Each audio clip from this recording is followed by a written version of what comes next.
in the fog-shrouded valleys of Eldoria, nestled between jagged peaks that clawed at the sky, stood the ancient strongholds of two rival houses, the silver-bannered House Volkov and the obsidian-crested House Corvus. For centuries, their animosity had painted the land in blood, a ceaseless war fueled by pride and a hunger for dominance. Their fields were salted with sorrow, and their halls echoed with the wails of the bereaved. But then came the long silence, a peace so profound it was unsettling. The war horns fell quiet, the swords were sheathed, and for the first time in generations, the people of Eldoria knew a life without the constant shadow of conflict. This peace was not won on the battlefield, but forged in the darkest heart of the Gloomwood, a forest that breathed shadows and fed on secrets. It was there, before a gnarled ancient hardwood tree, that the lords of Volkov and Corvus made a terrible pact with a being known only as the Whispering One. To end their war, they agreed to a gruesome tribute. Every 20 years, on the night of the twin moon's eclipse, each house would offer one of their own children to the entity. A boy from one house, a girl from the other, alternating with each cycle. A blood price for peace, a generational sacrifice to keep the beast of war chained, and so it was. For 200 years the pact held. The names of the chosen children became sacred, whispered in hushed tones as martyrs for the greater good. The spires of Volkov and the rookery of Corvus, once symbols of defiance, became gilded cages, their lords and ladies bound by a promise sealed in fear. Peace flourished, but it was a fragile bloom, watered by the tears of grieving parents and rooted in a soil of unspeakable horror. The Whispering One was patient, its hunger sated by the biannual offering. The forest remained still, its shadows contained. Our story begins as the 10th cycle approached. The air grew heavy with anticipation and dread. This time it was House Volkov's turn to offer a son and House Corvus a daughter. Lord Valeris Volkov, a man whose face was a mask of stoic duty, prepared his youngest son, Kale. Kale was a quiet boy with eyes that held the wisdom of an old soul, resigned to a fate he had known since birth. In the rookery, Lady Serafina Corvus, her heart a storm of rebellion, looked upon her daughter, Ilara. Ilara was fire and spirit, her laughter a melody that defied the grim reality of their world.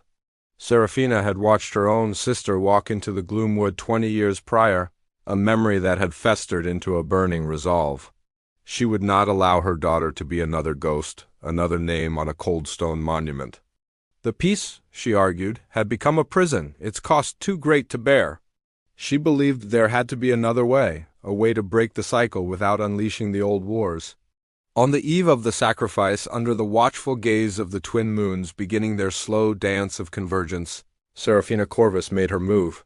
She sent a secret envoy to Lord Valeris, not with a plea, but with a proposal. A desperate, audacious plan to defy the Whispering One. She offered a truce, a true alliance, sealed not by blood sacrifice, but by a union between their houses. Her daughter, Ilara, for his son, Kale, not as offerings to a monster, but as husband and wife, a symbol of a new, unbroken peace. Lord Valeris was torn. To break the pact was to invite unimaginable wrath, not just from the entity, but from his own people, who had come to see the sacrifice as a holy necessity. He had lived his entire life by the letter of the law, the pact his sacred text. Yet the thought of his son walking to his death gnawed at his soul.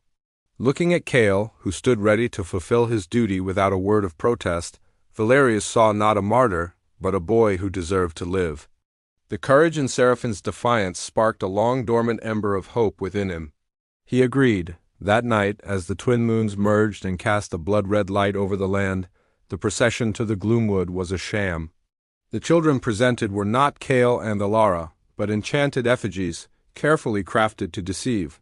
Kale and Ilara were hidden away, their clandestine wedding ceremony taking place in a secluded chapel as the eclipse reached its peak. For a moment it seemed the plan had worked. A fragile hope began to blossom, but the Whispering One was not a creature to be so easily fooled. As the final vows were spoken in the chapel, a tremor shook the very foundations of the earth. From the heart of the Gloomwood, a sound unlike any other erupted, not a whisper, but a shriek of pure, unadulterated fury that shattered the night's silence.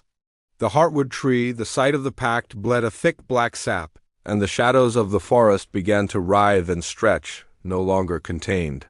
They slithered out from the trees like grasping tendrils, unnaturally long and sharp, pouring across the valleys toward the strongholds of Volkov and Corvus.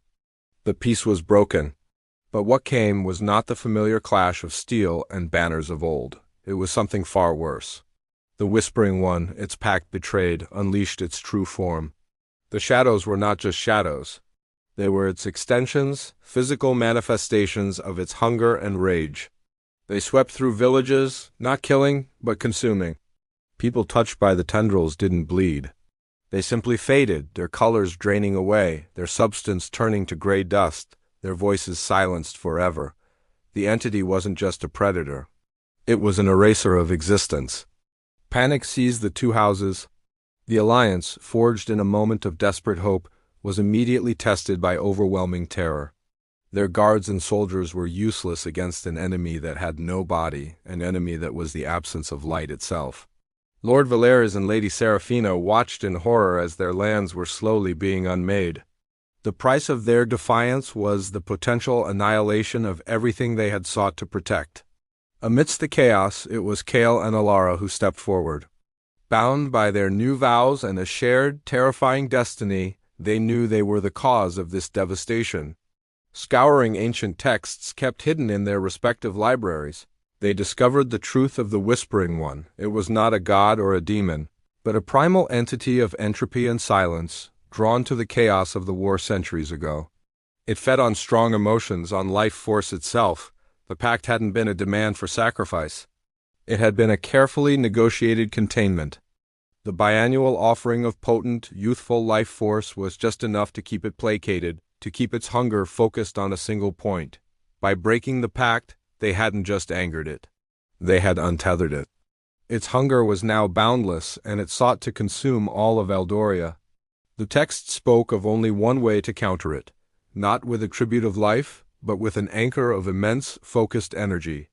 Something that could bind it once more. Kale, the quiet boy with the old soul, understood.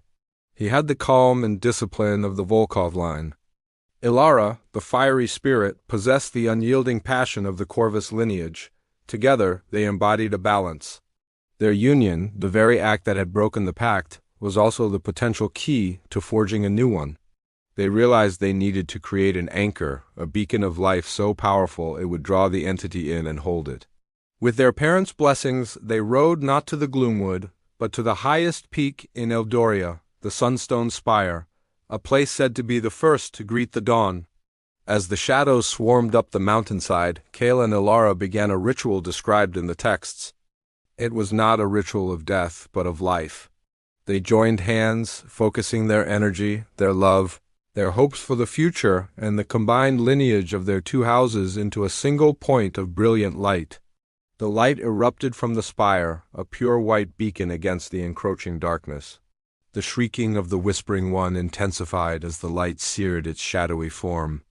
It was a battle of wills, of existence against oblivion. The shadow recoiled, drawn to the beacon, but also repelled by its purity. It couldn't consume the light, but it couldn't ignore it either. The tendrils of darkness converged on the Sunstone Spire, wrapping around its base, trying to smother the light, but unable to extinguish its source. As dawn broke, a new, strange equilibrium was found. The Whispering One was not defeated, but it was contained once more. It was now bound to the Sunstone Spire, anchored by the living energy of Kale and Ilara's union.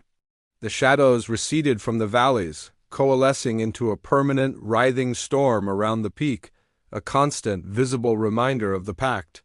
Eldoria was saved from total annihilation, but it was forever changed. The peace was no longer paid for with the lives of children, but maintained by the constant vigil of the united house of Volkov Corvus. The Sunstone Spire, once a symbol of hope, was now a monument to their eternal duty.